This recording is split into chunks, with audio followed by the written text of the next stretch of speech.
night, whatever they call it. Can I have a raise of hands? How many would like to go through the session? Like it's 20 minutes. Yes. Okay. Because at the end of the day, it's not value. I was generating a LinkedIn poll sometime back, and I said, as we grow up the seniority in our organization, what is most important thing to manage? Is it important to manage time, important to manage attention, or important to manage energy? What's your take? Attention. Energy, attention, time. Energy. Time. Attention, right? Friday night in Bangalore, you are always energized. Okay, but the reason I told this is not part of the script. The reason is I have to manage all three of them now. I have to manage energy, I have to manage attention, I have to manage the time. Because otherwise you are going to kill me, right? So just to make it stand out, because we are also the last part. This is the only, I think, non-AI, no Gen AI in the whole thing. So it is just operational excellence, okay? Because the theme is also operational excellence.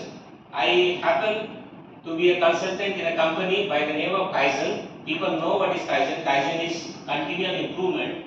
It's a Japanese term. By the way, my company name is also Kaizen. It is not a university. It is a Kaizen Institute. It's a company name. It's headquartered in Switzerland, and I am part of the India branch. So like Rudra, I also do consulting. So a lot of things that Rudra was mentioning really, touched a lot with me.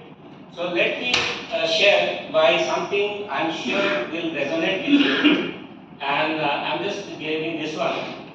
So end of the day, of course, a little bit on I am going to talk about operational excellence, which are key to strike the right balance between cost and responsiveness. So in my presentation, when I talk about operational excellence, I will keep on changing Kaizen excellence, Kaizen transformation, so they are one and the same. I am just keeping them same. So now let's think about operational excellence and some of the things that you can definitely connect with. So for example, one you take a DHL or Blue Dart courier, you will get an SMS, the courier attempted, but the customer not available, right? So that nobody bothered to contact you, but you will get SMS, the customer is not found. So the process is working. The process is working, but you are not getting value.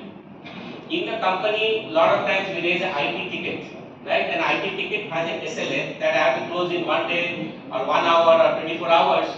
So the ticket gets closed, but the issue is not closed, right? So that is again, you have a tool, you have a technology, but it is not delivering value. You have also seen, right, when you call a helpline number to block a credit card or do something, you get a message, all the agents are busy, but you are important to us. The tool is there, process is there, but the value is not there. And I have a live example, actually I wanted to play that recording, so give a hand mic.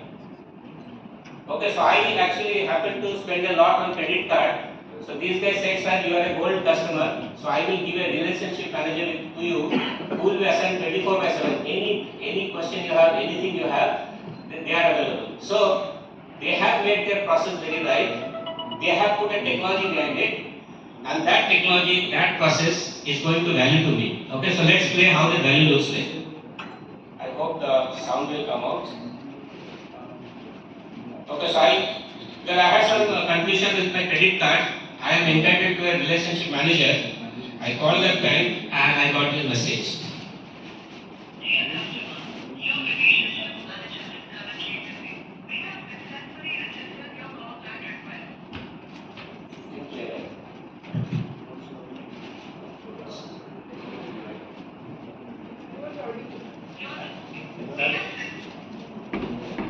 Your relationship manager is currently busy. We have successfully registered your callback request. Your dedicated relationship manager will reach out to you during the next business hours. Okay. So this is the experience, the value I got from the operational excellence process, which is using technology, using all the tools. So look at what the operational excellence was supposed to do and what the value they gave to you. And you have tons and tons of examples. I am going to talk about these things, why such processes with such good intention actually fail to deliver value, how we can actually re-engineer that process to actually help us achieve that. So let's get into those details.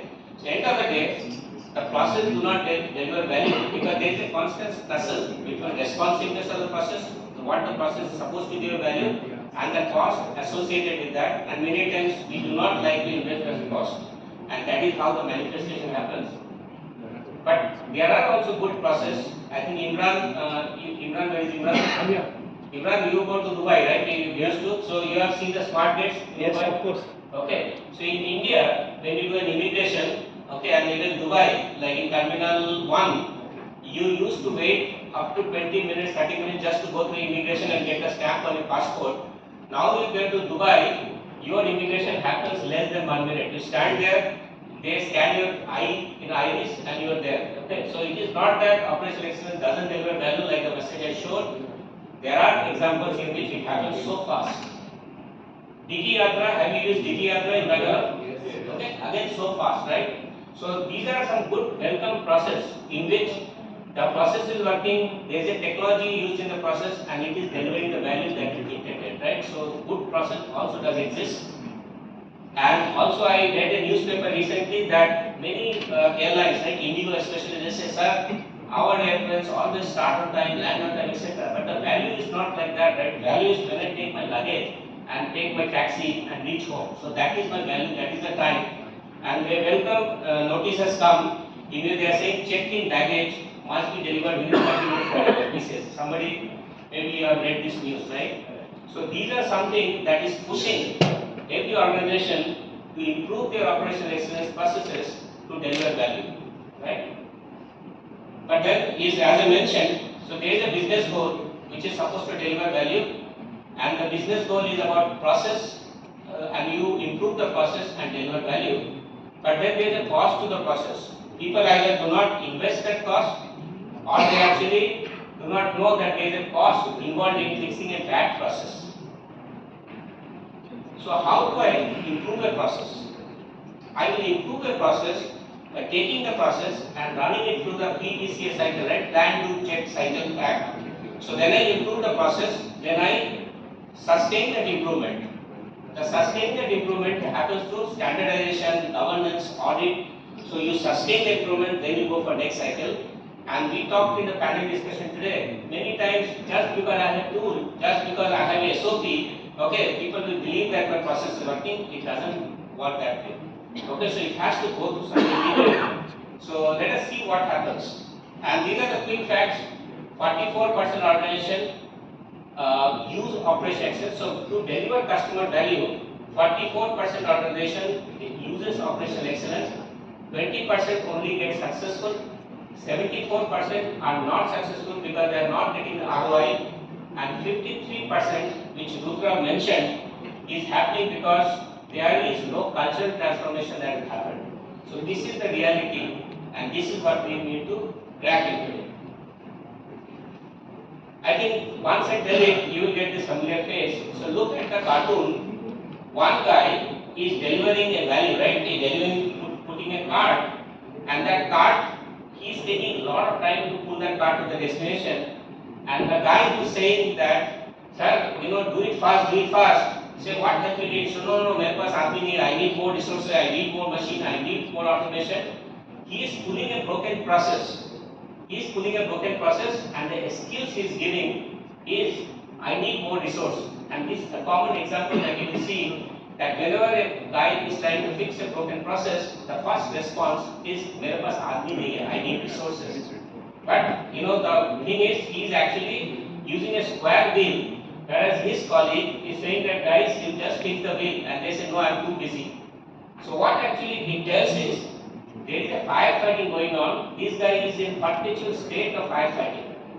And firefighting, trust me, also is an addiction. Many companies, many professionals, they will actually do the firefighting and then feel proud about it, and it's like an addiction. I am firefighting, I am busy and things like that. And that is how a broken process remains a broken process, and the example I showed in the beginning. These processes get compounded when you have a large stock of inventory, then your quality issues, stock outs, skills, absenteeism. So if you are running in a very good state, really, you are running with a good government regulation, you have a monopolistic situation, it is called the success trap. That means all these operational excellence inefficiencies will get hidden, and this is also a disaster for the company when they want to improve their processes. So we need a Kaizen transformation, and I said Kaizen transformation and operational transformation treat is the same today. So we need to transform this company from a perpetual state of firefighting, in which, if you can see this cartoon, this board, top management, mid management, supervision, member employees, everybody is just firefighting because they are so used to it. Okay, and very few people are actually doing the innovation and breakthrough. So we need to transform this company from this state to this state when we have a process for innovation, when we have process for driving projects, and we have process for daily Kaizen or daily activities. Because if we do not do that, the process remains broken forever and you will fail to deliver value. You will check all the check boxes. Yes, I have a process, I have manpower, I have automated call center, I am logging the calls. Customer doesn't get the value, end user doesn't get the value. So how do we take the combination from left side to the right side? So in Kaizen Institute, there is also a change model. How does this change model looks like? It says that in order to transform, you have to transform the strategic process, how the company thinks long term. So you have to think and you have to improve that strategic process, which is Gaussian boundary and strategy deployment, KPI, slowdown, etc. Then you have to also re-engineer a value stream Kaizen, which means how the projects are run. You have to actually define that, and more importantly, the culture building part, which Rudra was mentioning, is the daily Kaizen or daily work management. If whatever you do doesn't manifest into a daily Kaizen work, which means you will continue to run with the broken process and you cannot read the faults, but it actually is a fourth step. That means the team develops an ability to see problem. I always use this example. Look at a fish vendor. He is sitting in the fish shop. He cannot smell, the stench of the fish or stench of because he is so used to it. So using a Kaizen transformation, we will transform the people to see the problem. Because if you cannot see the problem, it is actually a problem. So once the transformation happens, okay, the employees at the shop floor will see the problem, they will solve the problem, they will sustain the improvement and sustain the culture. And to fix the broken process, to make sure process delivers value, we have to help them, we have to work a lot on the daily Kaizen. So what it actually means, when you go to a doctor with a broken arm, the doctor patches it, right? Doctor makes it healthy. When you go to a neurosurgeon, okay, I have a neural problem, the doctor fixes it. Similarly, a process excellent engineer, a lean transformational engineer, has to re-engineer the process. You can think it as, you are taking a patient and the patient is an inefficient process. You do all the surgery and engineering and make it efficient process, which means you have to work on the manpower, the skill sets, etc. You have to work on the material, input specification and all kinds of things, method and measurement, the 4 M's as we all know. They are very easy, simple to fix. What is not simple, which is not intuitive, is process is not a set of steps, right? Step 1.1, step 1.2, if the step 1.1 doesn't happen, go to step 1.5. It is not a set of SOPs. The process also needs to develop a management process, and that is where the organization fails. So once you have fixed those 4 M's, you have to also do the process management. This is where the KPI, this is where the daily Kaizen comes. But more importantly, which Rudra mentioned, a lot of things mentioned, is the culture, right? Which means for us to take the patient to deliver a healthy process, you have to also have the right culture. Your operating theater, your hospital environment should be very good. So which means you have to first prepare the soil for your process to become a healthy process, and those soils are nothing but culture. And culture, as we know, is a set of values, principles, behaviors, and rituals. Rituals are very important, right? When we start our day, we do rituals, right? And why we do rituals? Some eat green tea, some does yoga meditation, some do relaxation. Rituals are important because they are reinforcing the principles and values that we live by. Okay? So we have to create those rituals in the company which will help you sustain the process. So to do those rituals, to make sure the process sustains, we need to have some principles. So Kaizen Institute, and you can look at the Toyota production system and any other good company who have done a lean transformation, they will have some principles. And the principles that Kaizen Institute uses is, the first one is the create customer value. No easy to understand. That is, everything that you do has to translate into customer value. Automated call that this bank told me is not a customer value, right? They can check the check boxes, yes, I have a relationship manager, but that is not customer value. So start with the customer value, let it flow. Any lean process starts with flow. That means, like you know, when I go to the airport, usual time is say half an hour, but when the flow is obstructed by the traffic, that is where all the complication comes. So let it flow means remove the mura, waste, remove the mura and muri from the process, and let the whole value flow. More importantly, and here I think lot of thinking, lot of mindset has to change, because one has to be Gemba. Gemba is a shop floor, it is Japanese term, it's called shop floor. Gemba is the place where people add value. So the one has to be Gemba oriented, right? If you have to solve the problem, one has to experience the problem, and the guys who are at the shop floor are the best judge of how to express the problem. We call it, we do not need ACPC CC consultant. You know what is ACPC CC? Any guess? Okay. So we also have a lot of consultants who charge a lot of money and do ACPC CC consultant. That means they will sit in a AC room. Okay, they will work on the PC/laptop, and all they do is send a mail with a lot of CC. Okay, so if you do that kind of consulting, that kind of thing, things are not going to fly. You have to be at the shop floor. You have to at the to fix it, and that is one of the principles that will help you fix a broken process. Empowered people, nothing easy to understand. Empowered people means you have to give respect to people. People should be motivated to change, and then be systematic and transparent means always talk with data. So one has to always live by these principles, which will determine the behavior and which will convert into daily rituals. Then only you are making a soil ready for the Kaizen transformation.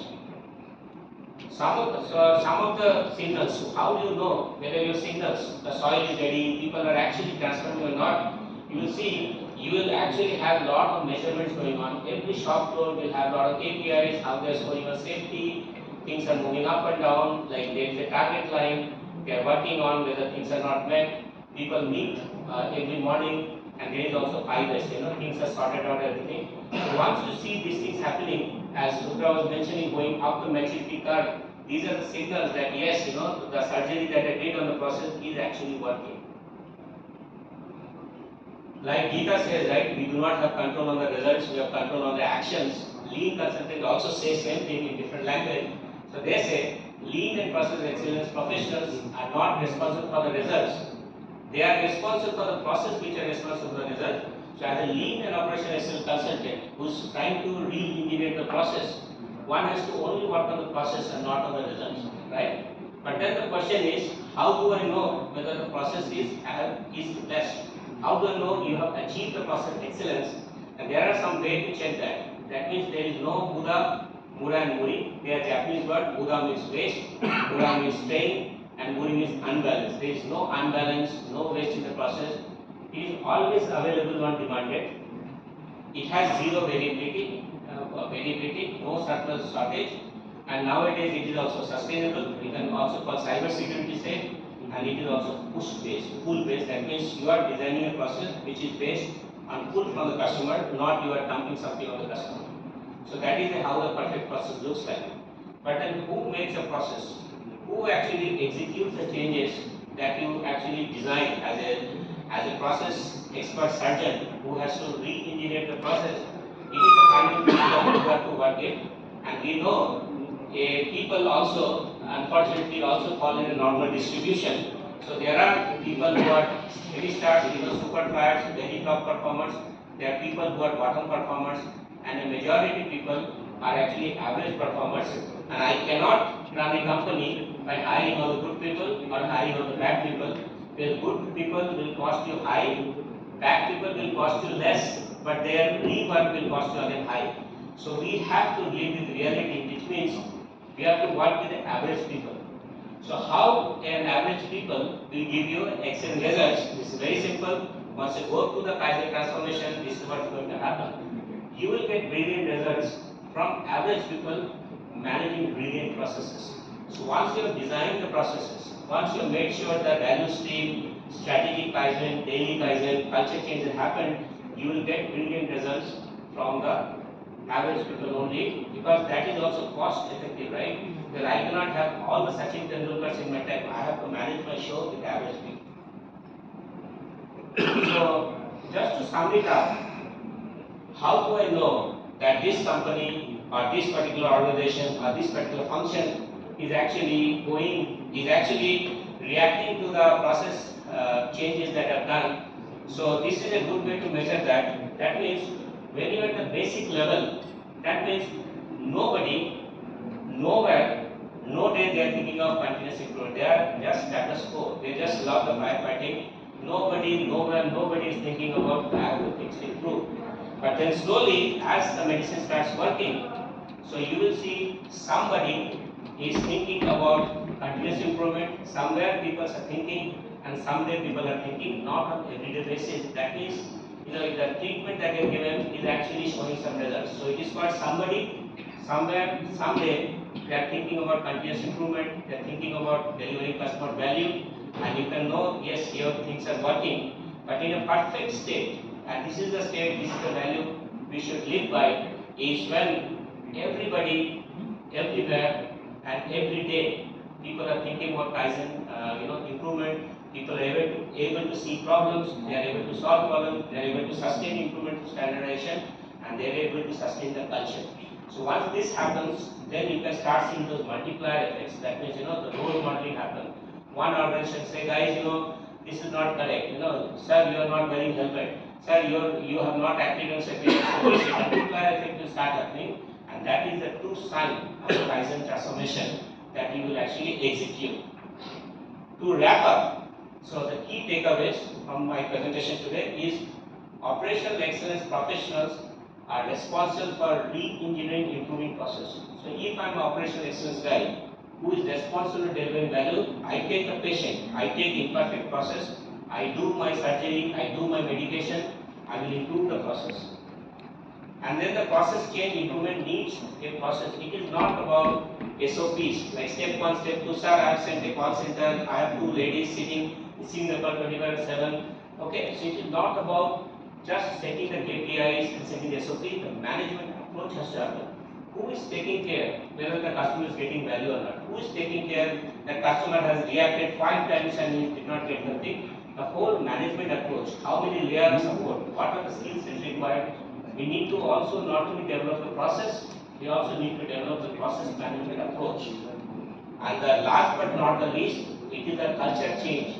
If the culture change doesn't happen, nothing happens, right?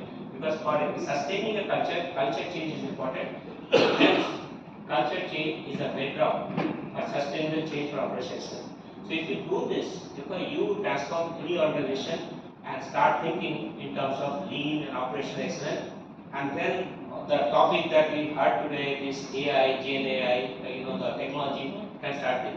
First, we have to design the process, we have to design the culture, then leverage the technology to help you more, right? It's not the other way around. This is my take on operational excellence, and with that, I will conclude my presentation and over to Dinesh.